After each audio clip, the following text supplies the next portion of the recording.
여러분 안녕하십니까? 여수 MBC 뉴스데스크입니다. 순천에 조성 중인 전남 동부 통합청사 개청이 석 달 앞으로 다가왔습니다. 최근 전라남도가 동부로 옮겨올 조직 개편안을 마련했는데 기존 부서를 쪼개는 데 그치고 동부권에 필요한 핵심 부서는 빠져 있는 등 지역민의 기대에 어긋난다는 지적이 제기되고 있습니다. 유민호 기자입니다. 순천 신대지구에 들어서는 전라남도 동부 통합청사입니다. 현재 공정률 82%, 막바지 공사가 한창입니다. 다음 달 공사를 마무리하고 오는 7월 정식으로 문을 열 계획입니다. 개청이 석 달도 남지 않은 상황에서 동부권 주민들도 어떤 조직이 옮겨올지 관심입니다. 산단과 제철소가 자리했고 해양, 정원 등을 갖춘 관광도시 특성에 맞게 경제와 관광을 아우르는 부서가 이전해야 한다고 말합니다. 지역 경제를 활성화시킬 수 있는 지역 경제과라든가 지금 같은 민원 같은 거를 해결할 수 있는 부서.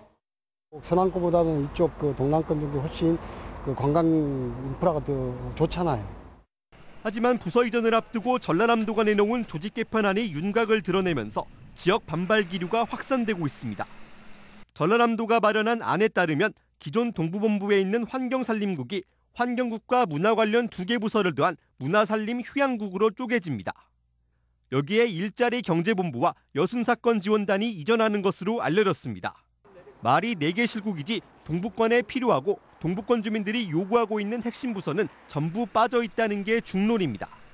특히 그동안 수없이 제기돼왔던 동부권 소외론을 만회하고자 동부통합청사 건립과 부서 이전에 힘을 실어주겠다고 수차례 공언해왔던 김영록 지사 말도 공연불에 그치게 생겼습니다. 의견 수렴 어떤 절차가 걸치는 과정에 충분한 동부권과 우리 전남 발전을 추종할 수 있는 그런 조직 개편의 안을 의견 개진을 하겠다는 말씀을 드리겠습니다. 전라남도는 해당 조직 개편안을 곧 입법 예고할 예정입니다. 이 기간 도의회 등 지역사회 의견을 폭넓게 청취할 것이라고 밝히고 있지만 현실에 맞지 않는 구색 맞추기식 동부청사 개청을 두고 지역사회의 논란은 당분간 계속될 것으로 보입니다. MBC 뉴스 유민호입니다. 한화 에어로스페이스의 단조립장 순천 건립 결정 이후 나로 우주센터 폐쇄, 이전까지 거론되는 등 소지역 갈등이 표면화할 조짐을 보이고 있습니다. 더불어민주당 고흥 출신 김승남 의원은 어제 보도자료를 통해 이번 한화 에어로스페이스 결정은 정부 정책에 역행하는 것이라며 지역에 도움이 되지 않는 나로 우주센터를 이전하거나 폐쇄하고 한화의 우주발사체 고흥 발사도 좌시하지 않겠다고 밝혔습니다. 고흥군도 이번 일을 전화위복의 계기로 삼겠다며 한화는 구체적인 고흥 투자 계획을 조속히 밝히라고 요구했습니다. 또 내일은 김승남 의원과 향후 회원 등이 서울 한화 빌딩 앞에서 규탄 집회를 가질 예정이어서 단조립장 후유증은 당분간 계속될 전망입니다. 신축 아파트 입주가 많은 순천에서는 초등학생의 장거리 통학을 둘러싼 논란이 끊이지 않고 있습니다. 심지어 내년 입주 예정인 한 대단지 아파트는 학교와 2.5km가 떨어져 법정 통학 기준을 초과한 것으로 나타났습니다. 강서영 기자입니다. 내년 말 2,000세대가 입주할 예정인 순천시 조례동 왕지 2지구의 대규모 아파트 단지. 초등학생은 최소 700명이 유입될 것으로 예측되고 있습니다. 현행대로라면 이곳 초등학생들은 2.5km 떨어진 조례초등학교에 배정될 예정입니다. 다른 신축 아파트 단지와 마찬가지로 아파트 건설사가 제공하는 통학버스를 이용해야 하는 겁니다. 하지만 예비 입주자들은 성인 걸음으로만 32분이 넘는 통학거리를 받아들일 수 없다는 입장입니다. 시청이든 교육청이든 그런 걸 당연히 고려하고 검토해서 사업 승인을 했을 거다. 그런데 막상 조례처 후문 가보니까 어떻게 이 위치에서 여길 다니지? 이런 생각도 하게. 실제로 해당 단지의 통학거리는 현행법 기준을 초과한 것으로 나타났습니다. 국토교통부령에 따르면 초등학교의 통학거리는 1.5km, 도보로 30분 이내로 규정돼 있기 때문입니다.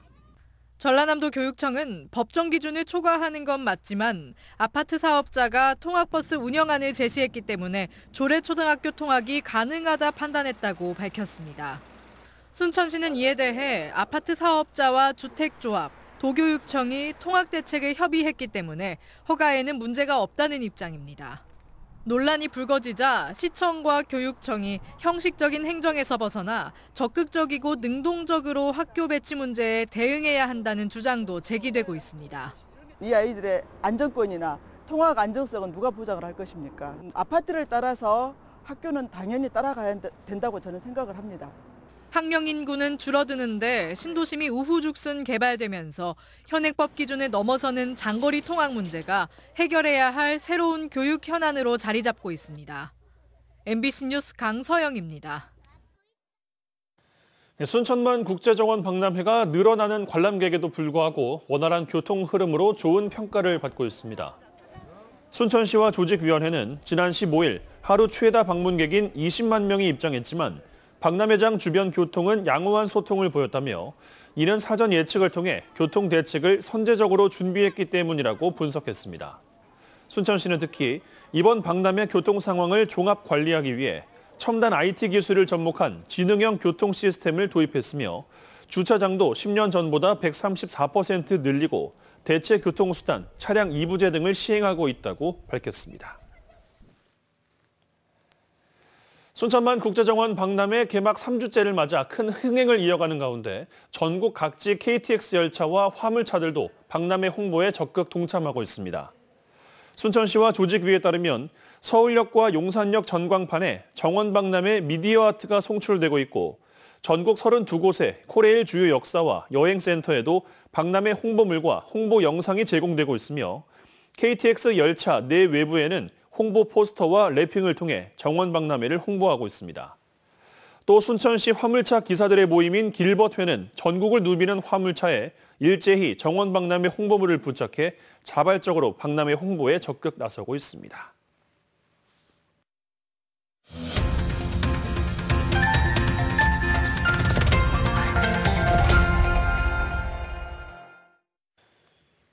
네, 이준석 전 국민의힘 대표가 지역 학생들을 대상으로 교육 봉사 활동에 들어갔습니다. 넉 달가량 순천에서 머물며 호남의 미래에 대해 고민하겠다고 밝힌 이 전 대표는 현 정치 상황에 대해서도 쓴소리를 냈는데요. 문영철 기자가 이 전 대표를 만나 자세한 이야기 들어봤습니다. 대표님 안녕하세요. 네, 안녕하세요. 네. 지역 중학생들 대상으로 교육봉사 활동 시작하셨는데 취지는 무엇인지 또 구체적으로 어떤 방식으로 진행을 하는 건가요? 제가 원래 정치하기 전부터 했던 배움을 나누는 사람들이라는 교육봉사단체 교육 방식을 그대로 적용해서 순천과 진주에서 중학교 2학년 학생들에게 수학을 가르치고 있습니다. 순천과 진주 같은 경우에는 순천의 순천대학교, 진주의 경상대학교 같은 좋은 지역의 대학이 있기 때문에 이 대학생들 위주로 이제 단체를 결성해가지고 지역의 학생들을 가르치고 이게 또 몇 년 지나면 선순환 구조가 될 거거든요. 그렇기 때문에는 지역에 큰 활력이 되지 않을까라는 기대 때문에 시작해보게 되었습니다. 네, 이번 교육봉사 활동의 목적은 뭔가요? 그러니까 단순히 학습 지도만이 아니라 학생들에게 전하고 싶은 메시지도 좀 있습니까? 저는 제 세대에서는 적어도 미래를 이야기하고 싶습니다. 그래서 저도 제가 호남 지역과 직접적인 연고는 없는 사람이지만은 이 지역의 미래에 대해 가지고 관심을 가지고 있고 여기에서 뭔가 같이 지역의 인재들과 뭔가 이뤄보고 싶다는 생각이 있거든요. 이 지역에서 본인들이 살아가면서 필요한 것들이 무엇인지 또 나중에 본인 나이가 들게 되면은 또 이 학생들 같은 경우에도 순천에 부족한 것을 느낄 거 아닙니까? 이 학생들이 저에게 아주 그런 것들을 전달해 줄 수 있는 좋은 메신저가 될 거라 기대하고 있습니다. 네. 윤 대통령 지지율이 20%대까지 떨어졌다는 여론조사 결과도 있습니다. 현재 국정 운영에 있어서 가장 큰 문제는 뭐라고 보고 있습니까? 결국에는 모든 국민을 포괄할 수 있는 정책적 그런 관점을 가지고 가야 되는 것인데 과거 자유한국당스러운 모습으로 가고 있는 거 아니냐 이런 이야기가 많이 나옵니다. 예를 들어서 역사 문제에 있어가지고 일부 강성 지지층을 이렇게 불러들이기 위해 가지고 좀 다수의 마음을 아프게 하는 이런 언행이라든지 이런 것들이 있는데 과거에 좋았던 시절 또는 과거에 조금 더 확장을 할 수 있던 시절로 돌아가는 것이 굉장히 중요한데 그게 바로 김종인 이준석 지도부에서 소위 말하는 호남에 대한 적극적인 접근이라든지 아니면 젊은 세대에 대한 적극적인 접근했던 것들을 다시 복귀해보는 것이 중요할 것 같습니다. 총선 얘기를 해보죠. 국민의힘 지지율도 같이 하락하고 있는 상황인데 네. 이대로라면 내년 총선 쉽지 않다 이렇게 보십니까? 사실 어렵습니다. 수도권에 있는 젊은 세대 같은 경우에는 지금 지도부에서 나오는 그런 설화 같은 것들에 대해 가지고 굉장히 민감하게 받아들입니다. 저는 이렇게 생각합니다. 우리가 용수철이나 아니면 고무줄 같은 것이 어느 정도 한계를 벗어나면은 나중에 다시 이제 제 위치로 못 돌아오는 그런 지점이 생기거든요. 그런 탄성 한계를 넘어서지 않도록 지금이라도 다시 이제 속전말로 국민의힘이 제정신을 차려가지고 과거에 국민들에게 더 많은 사랑을 받을 때 모습으로 돌아가야 된다 이렇게 생각합니다. 네. 늦으면은 그게 안 됩니다 이제. 예. 이 전남 동북권 특히 순천 같은 경우는 전략적 선택도 많았고 네. 이정현 전 의원이나 천하람 위원장 같은 경우는 지지도도 상대적으로 높은데 네. 내년에 이변이 있을 걸로 보십니까? 저는 순천이 어떤 정치적 선택을 통해 가지고 그 정치적 역동성을 다시 한번 보여줄 수 있다. 저는 이런 생각을 하고 그 호남에서의 노력이라고 하는 것은 바로 이 소선거구자에서 어떤 당선이나 이런 것을 목표로 하는 게 아닙니다. 어제 우리보다 오늘의 우리가 더 나으면 만족스러운 것인데 천하람 위원장 같은 경우에도 사실 계속 순천에서 스텝을 밟아 올라가면서 어제의 나보다 오늘의 내가 낫기를 바라면서 이렇게 왔던 사람인데 자신의 잘못이 아니라 다른 사람들의 어떤 잘못을 인해 가지고 그 가치가 과소평가받는다면은 좀 위축되지 않을까 하는 우려는 있습니다. 네. 총선 1년 앞으로 다가왔는데 네. 어떤 역할을 하고 싶으세요? 저도 이렇게 생각합니다. 과거에 박근혜 정부가 잘못된 방향으로 가고 있을 때 일부 인사가 용기 있게 지적하면은 그 사람을 배신자라 부르면서 집단 따돌림하는 것에 익숙해졌던 것이 보수거든요. 최근의 모습을 보면은 저는 비슷한 점을 기시감을 느낍니다. 뭐냐면은 처음에 이준석 쫓아낼 때, 그 다음에 유승민 전당대회 못 나오게 만들 때, 그 다음에 나경호 못 나오게 만들 때, 안철수 못 나오게 만들 때, 급기야는 이번에 홍준표 해촉할 때까지 대통령께서 정치를 풀어가는 방식 자체가 잘못된 것인가에 대해서 고민하는 시점이 왔다 이렇게 생각하고 이번에는 그런 실수를 반복하지 않기 위해 가지고 적재적소에 필요한 할 말을 하는 사람들이 있어야 되는 것이고 저는 제가 아무리 뭐 그것 때문에 지탄받는 일이 있다 하더라도 저는 그 역할을 절대 방기하지 않을 겁니다. 네, 알겠습니다. 대표님 오늘 말씀 고맙습니다. 네. 네, 최근에 일교차가 커지면서 독감이 유행하는 등 감기 환자들이 늘고 있습니다. 감기 증세와 비슷한 코로나19 확진자도 전남에서만 하루 평균 300~400명이 계속 나오고 있습니다. 박정호 기자가 취재했습니다. 병원이 이른 아침부터 진료를 받으러 온 감기 환자들로 북적입니다. 최근 아침 저녁으로 기온차가 커지면서 독감이 유행하고 있습니다. 4월 세 번째 주 전남 지역 독감 환자는 지난해 같은 기간과 비교했을 때 2배 넘게 증가했습니다. 아침에 이제 어머니 집에 들렸더니 기침을 너무 많이 하시고 이렇게 폐 있는 쪽에 소리가 조금 들리는 것 같더라고요. 그래서 독감이 아닌가 싶어서. 성인뿐만 아니라 요즘 감기에 걸린 아이들도 급증하고 있습니다. 흔히 눈곱감기라는 호흡기 바이러스가 유행하고 있는데 주요 증상은 결막염과 발열 등입니다. 눈곱 이게 있잖아요. 양쪽에 다. 눈을 뜨면 엄마 눈 아파 이렇게 이 정도로 그래 보면 아주 하얀이 아주 이렇게 끼어 있고 그 다음에 밤에 또 열도 나더라고요. 그래서 저녁에 어쩌녁에 또 응급실 한번 또 갔다 왔어요. 눈곱 감기는 특히 전염성이 큰 만큼 수건 나눠 쓰기 등 다른 사람과 분리 조치가 반드시 필요합니다. 예, 요즘에 이제 열을 동반하면서 기침, 가래, 콧물이 나오는데 특별히 눈곱이 끼는 그런 감기가 유행합니다. 이런 가운데 코로나19 확진자 수도 올 들어 감소 추세를 보였지만 3월 이후에는 하루 평균 300~400명이 꾸준히 나오고 있습니다. 보건당국은 감기와 코로나 증상이 비슷한 경우가 많아 몸 상태가 좋지 않을 경우 반드시 코로나19 검사를 받거나 진료를 받을 것을 당부했습니다. MBC 뉴스 박종호입니다. 고흥군이 올 한 해 풍년을 기원하며 조생종 벼 모내기에 나섰습니다. 고흥군은 오늘 남양면 장담리 주감농장에서 도내 첫 조생종 벼 모내기 행사를 가졌으며 이번 모내기에 사용된 육묘 방식은 일반 이양보다 수확이 일주일 정도 빠르고 친환경 쌀 생산에 용이하다고 밝혔습니다. 고흥군은 오는 6월 중순까지 관내 1,900헥타르 논에서 모내기가 진행될 것이라며 고품질 쌀의 안정적인 생산을 위해 각종 영농 자재와 비료 등을 적기에 공급할 계획이라고 덧붙였습니다.